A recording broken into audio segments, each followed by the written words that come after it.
let's move on to our third sort of category about balancing life while you're pursuing the bar. And it's really just about, okay, I have a very interesting one. Describe your journey to the bar in 3 words. That is really tricky because I feel like it's been such a key part of my life for so long, because it is a long-term goal, and people have to remember that. Yeah. I would say it was definitely challenging. Yeah. For most. High effort as well, because there is a lot to stay on top of if you're thinking of becoming a barrister. Yeah. I mean, I had many a spreadsheet of opportunities that were coming that I had to apply for. That was definitely a side to it, but ultimately it was fulfilling, and to know that you've gotten there and you can start on the stuff that we're really here to do, which is of course the advocacy side of things, that feels great. And I love that now I'm in a position to actually be advising people and helping them with their problems, because you know, do that informally beforehand. Hopefully no one from the Bar Standards Board Ethics Committee is listening to this. But you know, it's very different to do that in a professional setting and be able to feel like you've actually had an impact on somebody's life. So absolutely fulfilling, I think. I love that word, fulfilling. Somebody asked me that question recently, and that was my takeaway. I mean, it's challenging. It's always going to be that, but it's very fulfilling, you know. Just knowing that you've done it, it's something that you've accomplished. It's nobody takes that from you. You know what I mean? Yes, yeah. Still hasn't sunk in it. I know. I know. I got my my actual certificate from City just recently, and I said, okay, they can't take it back now. I have it. It's here. That's awesome. Yeah, see, I think sometimes the realism is difficult because I didn't even have a graduation because of the pandemic. I still feel like mentally I'm at university. Right. Yeah. Have you had your call? And I haven't yet, but it'll be in November. So I have bought the wig and gown. Now that is something worth talking about because it is extremely expensive. My goodness, I didn't know until.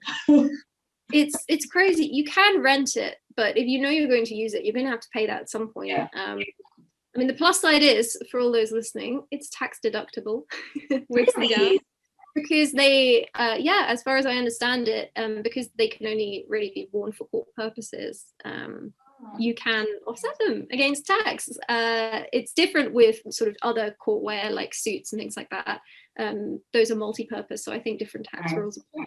But, you know, worth thinking about, because if anything can make them slightly cheaper, that's good. Yeah, exactly. Anything that you can do to get that money in there, especially at the starting of your career, where I don't think the money starts rolling in so soon. No, definitely not. And it's worth knowing about these hidden expenses. There was another fee. There was a fee for call as well, and on top of that, I had to pay for a DBS check. They add up. Yes. That's really difficult, especially if you've not immediately got work out of bar school, or you did, like me, use up all your savings paying for bar school. It is very tricky. That's right. It's expensive. When it's all said and done, you know, there's just either you've used up all your savings or you just have a mountain of debt that you now need to clear. And so you're applying for paralegal roles or tutoring roles all over the place, trying to get something just to get the money rolling in. And you have all of these hidden expenses as well. I also didn't realize that this was so expensive. I ended up using the wig of a very, very good friend. And for me, that was such an honor because, I mean, she's so esteemed in her profession. And so I just felt like that was a calling, you know, I'm taking on all of what you have. I love that. Do you know, I'll tell this anecdote because it's lighthearted and I still can't believe it actually happened. I borrowed a friend's wig just to see what it would look like on me. And he's got a peaked wig with the little, it looks wonderful, but I loved it. Went to go and buy my own wig and they wouldn't even let me try one on because they said, oh no, it doesn't work for your face shape. And I was like, seriously? But the guy explained to me, he said, if you have the wrong face for it, it slides around more. And that's a problem because if the peak isn't in the middle, it's really obvious. And the judge sometimes, if they're really strict, will refuse to talk to you in the courtroom if your wig's off center because they'll say you're not properly dressed. I didn't know that. He wouldn't even let me try it. So what's going to happen? Well, I guess maybe it was for the best, but I was still very sad. Oh, I'm sorry to hear that. I'm sorry. I know it's the most stupid story, but you always have what you can't have, right? And for me, it was wigs. Does anybody do like custom feet? Nobody is doing that yet. They do custom wig sizes, so it fits very well when you buy it, because they will give you one that's specific to your head. But it's worth talking about legal outfits for a second, because this is something that I had no clue about. Even post-bar course, I didn't know how to dress myself for court. They don't teach you, and there is a guide on the BSB's website, but quite frankly, it's not that helpful if you didn't know anything to start with and you don't have anyone to ask about it. So I think, just for those out there who are interested, you only need full court dress for certain courts. There is a list online that's available. You can look it up. If you're in a criminal court, you probably need a wig and gown every time you go to court. Others, not so much. But the court dress is essentially having some sort of dark navy or black suit underneath. And then on top of that, you can have either a shirt with a certain sort of high collar, or what's known as a collarette, which I think it's typically for women, but you sort of Velcro collar that you can wear, much easier to put on, and it's combined with a little bib, which goes under the suit. And then on top, wig and gown, and that's pretty much it. But no one told me this, so I was really unsure if I was buying the right stuff. And on top of that, there are wonderful outfitters out there, like Ivy and Normanton, who make legal dress specifically for women. But there are definitely still some gaps in the market for any legal entrepreneurs out there. I found out recently collarettes only come in one length, which is really annoying for tall women out there, or those who are slightly more full-chested, because the collarette just stops sort of mid-chest and doesn't reach the bottom of a suit sort of button on a suit jacket. So there's stupid problems you never thought you'd have to deal with, but it's, in many ways, it's a man's world. It is. Do you know what? I'll get those links and pop them in the description box so persons can get it. And that's why it is so important to just have a conversation, because when I started getting my items together for call night, I was clueless. I thought, sure, okay, let me go to the website, I'll figure this out and I'll just order. I went on all the outfitters and I was still so confused. And it's interesting for you to mention Ivy and Normanton, because I ended up having an actual telephone call with the founder. I've forgotten her name. It's Casey. Oh, brilliant. I feel horrible. But she was so kind. She was so kind, and she was like, okay, this is what you need. You don't need this one. Because it was so confusing. Do I need a collarette and the bands? If I have the bands, do I need I didn't know what to do. And I just felt, come on, Eve, you've done the back course. But then you're saying the same thing. So it wasn't just not your fault. It's not your fault. It's because it's very particular. And there are a lot of things you have to learn, which they just don't usually tell you. I mean, when I was standing in the legal outfitters getting my gown, I just pulled it up because it was falling off my shoulders, as many gowns do, because they are cut for men, not women. And sorry, I've had this rant so many times. And the guy in the shop told me off. He was like, "Oh no, you shouldn't do that because the judge will tell you off." Yeah, there's a sort of lever that you pull to pull your gown up to make it look like you're not signaling the judge or anything like that. How would I have known that? It's so difficult. But I think the bar in general is absolutely mired in these customs and practices. I know. It can take time to learn them, but it is still a bit frustrating that they still exist. So maybe that's something I should talk about in another session, because I actually started getting frustrated, because when something you think you should know, and then you think you're the only person who doesn't know it. So you start feeling horrible, but nobody, if you don't know, you just don't know. It's true. And it's reassuring to know that you're not the only one in that boat, quite frankly, because it is a very confusing system of dress, system in general, and so sometimes we will run into these problems.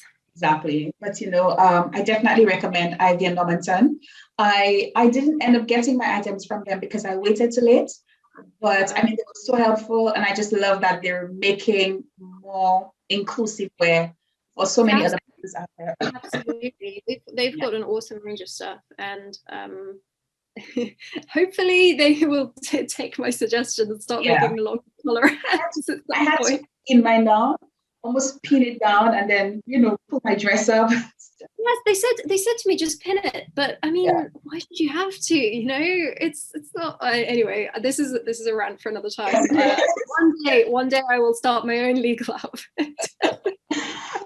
I just have one more question. So, if you could speak to us just about the difficulty, if any, that you had balancing, studies and volunteering. So volunteering or paid work, all of it, just the entire package that came with studying on the back course, and your LLB as well. I think it's worth starting with my journey from university then, because in my third year of uni, I knew I was looking to apply for pupillage for bar schools in the future. I had a session with a careers advisor, and he told me that the most important things for looking to go to the bar were moots, marks, and minis. So the idea that you need to show you're interested in the career, that you academically are good enough, and that you have done some advocacy practice. And the next thing I did was look at my own CV and spot the weaknesses there, which is a really, really important thing to do. Because once you know what you're missing, you fill those gaps and you have a well-rounded application. And what was missing most for me was I did need ideally 1 or 2 more mini pupillages. I needed a little, maybe another academic achievement that I could plaster all over my applications. And I definitely needed more practical experience. And so that's very much what I put my focus on whilst I was doing my bar course. And I did, the way my bar course was set up, I had 3 months of very intense study. I think it would have been very difficult for me to work alongside that or to do much beyond the typical planning for pupillage applications, doing research, etc. So I didn't really work in that period beyond that. But after that, on the ICCA course, you get a 3-month break before you start the second half, which is more practical. In those 3 months, I started tutoring on 2 different websites. I did English and law tutoring. I think that was really helpful because that gave me a lot of experience becoming confident online and in real life, dealing with people, which quite frankly is an underrated skill, especially when you're trying to control a classroom of 4 very disinterested teenage boys who do not want to learn about Romeo and Juliet. It helps you learn crowd management. But I did a volunteering placement at Amicus. I did a volunteering placement with Advocate. And I tried to get those in as early as possible so that I could put them on my applications and complete them after I sent them. And that definitely was difficult alongside the tutoring, which I was doing because I needed the money. I quite frankly think what helped me the most was the fact that there was a pandemic and I didn't have as many social commitments as I otherwise would have, because otherwise I would have had to turn down people and that would have got very messy, and I probably would have felt a lot more isolated than if I'd had to isolate anyway. But certainly I think that 3-month gap in the middle of my course gave me the space I needed to work on everything else I needed for my applications to perfect them as much as possible. And then once I started part 2 of my course, which focused more on the advocacy, I did continue the tutoring that I'd done. By that point, it was pupillage interview stages, so that was going on in the background as well. But I think the work-life balance definitely was easier at that part, because I was no longer looking for stuff alongside doing it, which is so time consuming. I'm sure you understand. I was staying on top of as much legal news as I could find. And I think a real way of helping yourself if you are struggling with your work-life balance is just to cut down as much of the legwork as you can. There's loads of people on LinkedIn who'll publish roundups of events that are going on in the legal community, opportunities that are coming up. I've seen people on Twitter do that also, and even on Instagram I followed an account called From Start to Bar, which was very good, but I know that there are others as well. All of those really helped to not have to be constantly watching every single mooting competition website or essay competition website that I saw to think about what was worth entering. So that's worth looking at, absolutely. And on the legal news front as well, email supplements and roundups. I particularly like Inner Temple's Daily Digest, which is sent out by their library. It's a really good summary of all the key legal news for that day, but you can get more specific ones for different areas of law on various blogs. Right. Would recommend massively, because that helped me to stay up to date with a lot of stuff without having to invest too much time in searching for that news myself. That's really good. So it sounds like the structure of your course was like really instrumental to getting you to be able to do all of these things. But for somebody else who potentially might not have that structure, it would be even more difficult to do that. And I mean, I know. I do think that's true. And I think the one benefit perhaps of being on a course that runs the full year is that you might have more breathing room for, let's say, a 1 day a week placement. Yes. For a more consistent period of time, or you might be able to get a couple in sort of around the year. But I think it definitely might well be more difficult, especially because you'll probably have extra modules given the extra time in class. I think if that is the case, what I would recommend is going back to spreadsheets, create yourself a massive spreadsheet of all the deadlines that you need to observe, keep a really strict diary and to-do list, and make sure that you don't just wait for things that you need and want in your life to happen. You have to plan for it. So if you want to spend time with a partner, if you want to spend time with friends, you've got to put it on the spreadsheet. You've got to plan it in. You can't kind of leave that to chance. Unfortunately, that is a bit of a luxury when you have more time. If you are short on time, being absolutely meticulous about what you're doing every hour of the day can just help massively. You live by a calendar. I live by a calendar. There's absolutely no other way. Like, you actually have to put in, okay, I need to stop at this time. I'm not doing anything on this day. It literally takes over your life. But that leads quite nicely into maybe just sharing with, our listeners and persons who are looking on YouTube, just what we do at Align. So for those who don't know, I founded a company called Align sometime this year. And what we do is that we make tailored work experience recommendations to students. And as you listen to Karolina, one of the things that stood out is she's doing so much. You had to do so much to build your legal CV. And I think a lot of that is because you had a very early understanding of what you needed. So if somebody who did not have that early understanding and is now studying law, it's almost next to impossible to actually achieve what you were able to achieve, because already you're starting from a position of not even knowing that you needed to do it. And so what we do is that we assess everybody who signs on with us. You complete an assessment form so we can know just how much you know, how integrated you are with the profession, and we make those recommendations to you. So we would say, Amicus has this opening for 1 month. Because of your workload that you've told us for this month, because of your hours at your part-time job, we think you should apply for this role. So it takes away that element of you having to be online all the time, searching for every mood, every mini pupillage. It becomes so difficult, and that's from personal experience. So this business was built from personal experience. I had to learn every single thing. When I started my LLB, I found out that there was a difference between a barrister and a solicitor a few weeks before that. And even then, I didn't even know the competition was so fierce.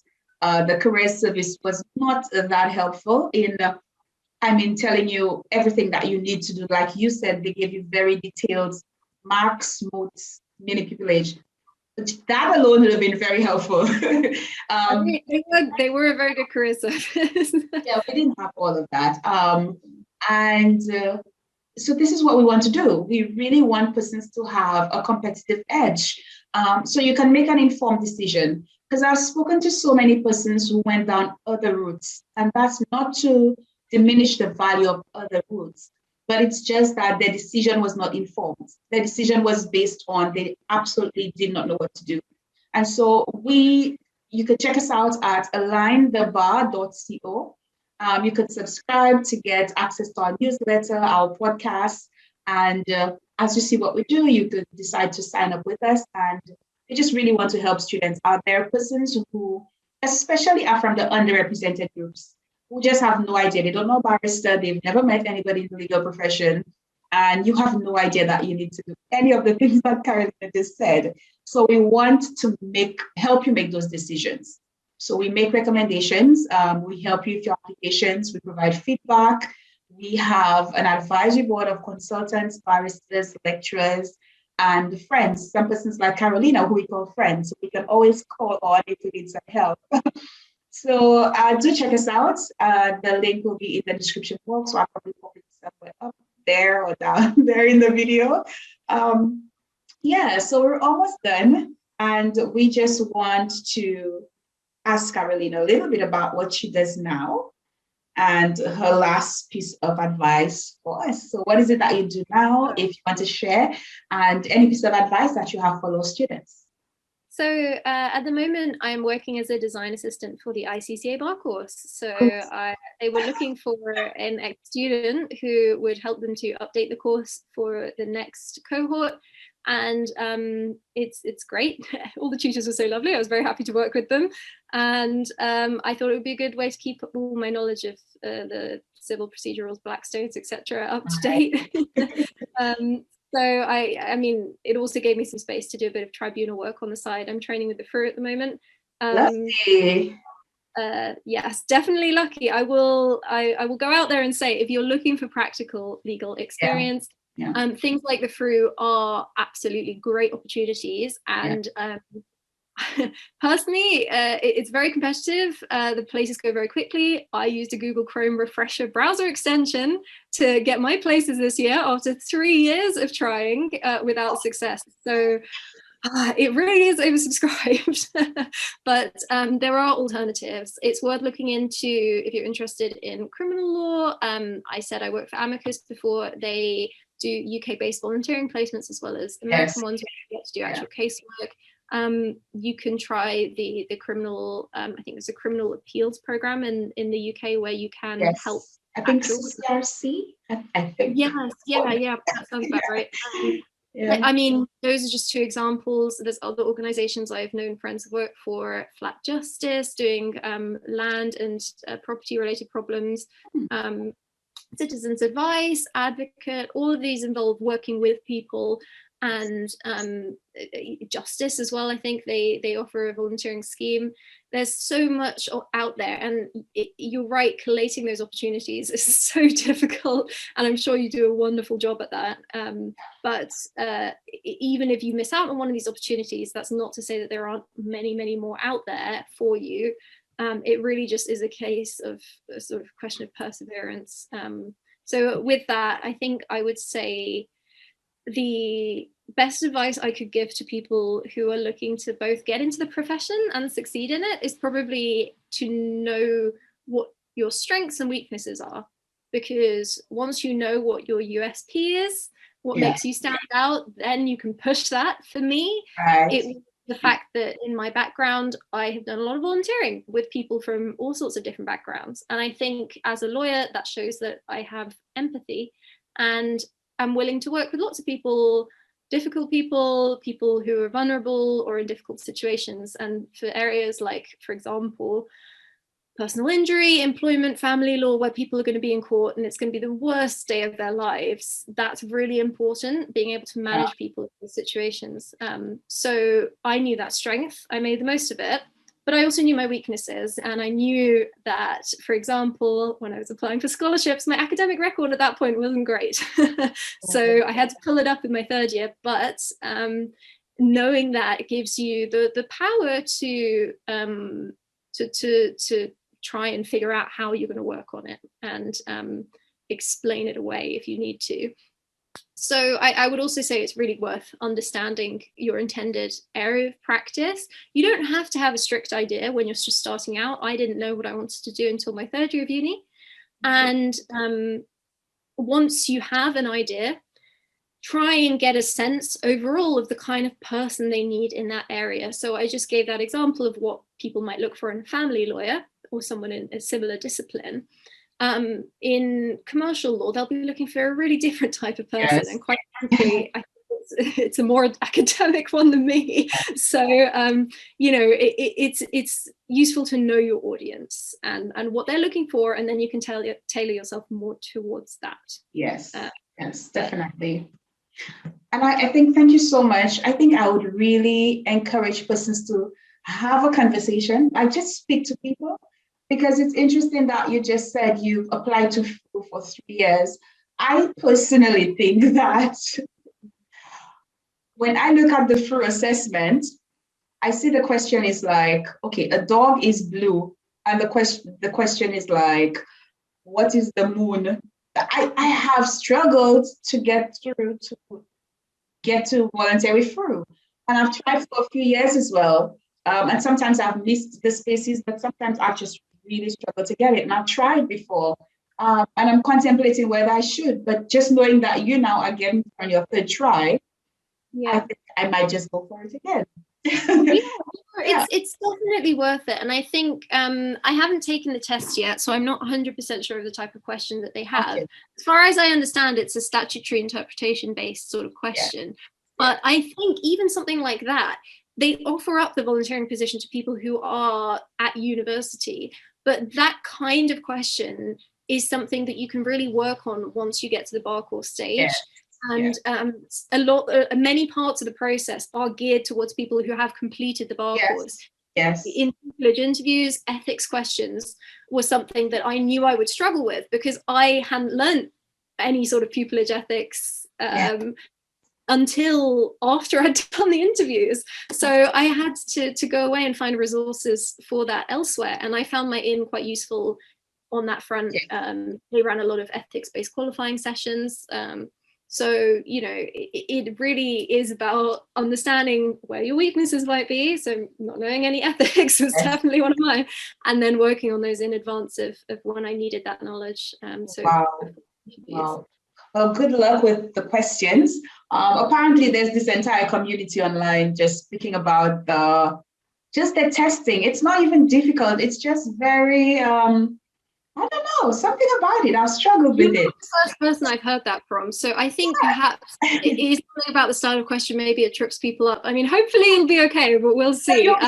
You'll be fine. I'm just saying, I thought it was me at some point, but then there's this entire community online. It's like, what exactly is the question? But I think I will try again, because I'm definitely interested in doing some employment law. It's an area that is of interest to me now, and so I really would like to do some voluntary. Definitely go for it. But I mean, even me, when I was doing my pupillage applications and I couldn't get on the free program, I volunteered instead for a charity called Breaking Barriers, and they help refugees enter employment in the UK. So, you know, sometimes doing something that's slightly tangential can still be useful. I wasn't doing any casework per se, but I learned a lot about the importance of employment in people's lives and that more human dimension to the practice. So there are options.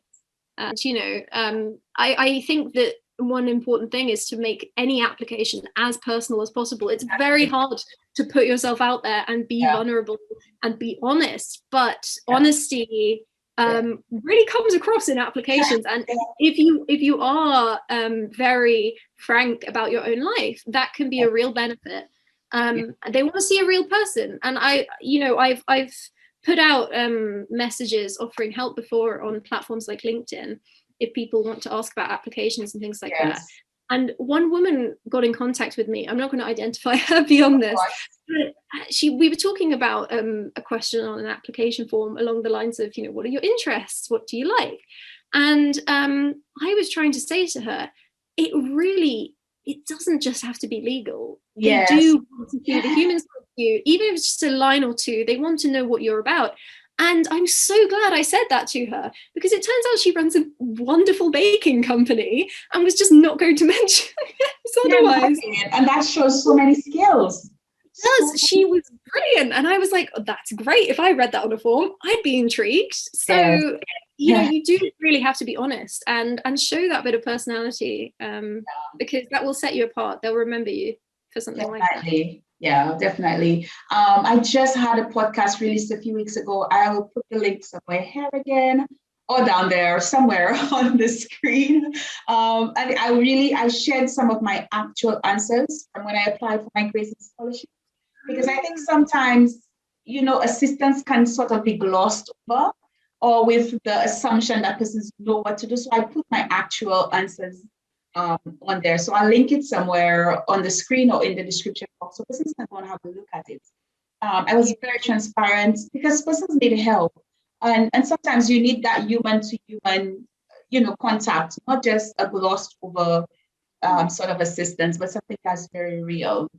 Yeah. Well, Karolina, I just want to say thank you so much for, you know, giving us some of your time. We have definitely gone over the time, but I'm very grateful. Thank you very much. I apologize. I do talk way too much. No, I think persons will really appreciate everything that you've had to say and all the assistance that you've been able to give. We really just wanted to have a conversation so persons can feel included. I think it helps to feel included. You're more comfortable.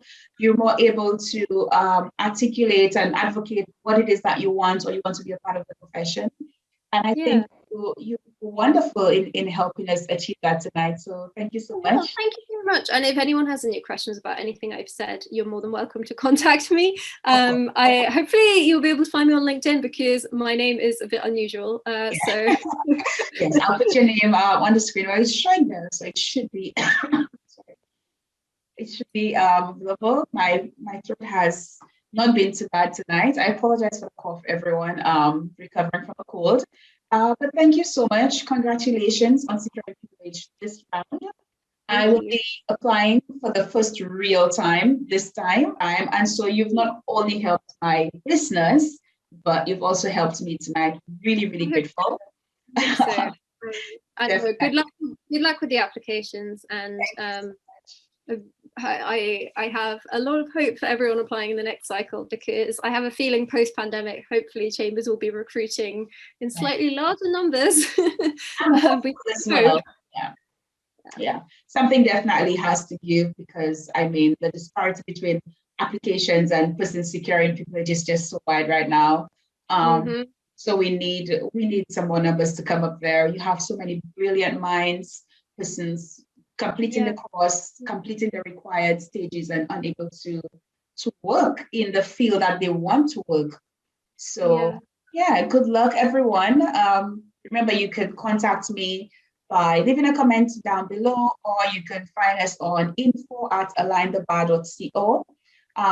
As usual, leave Augustine on LinkedIn and check out our website. Again, I'll put something here and you can contact us here, sign up, and do subscribe. Thank you so much for listening.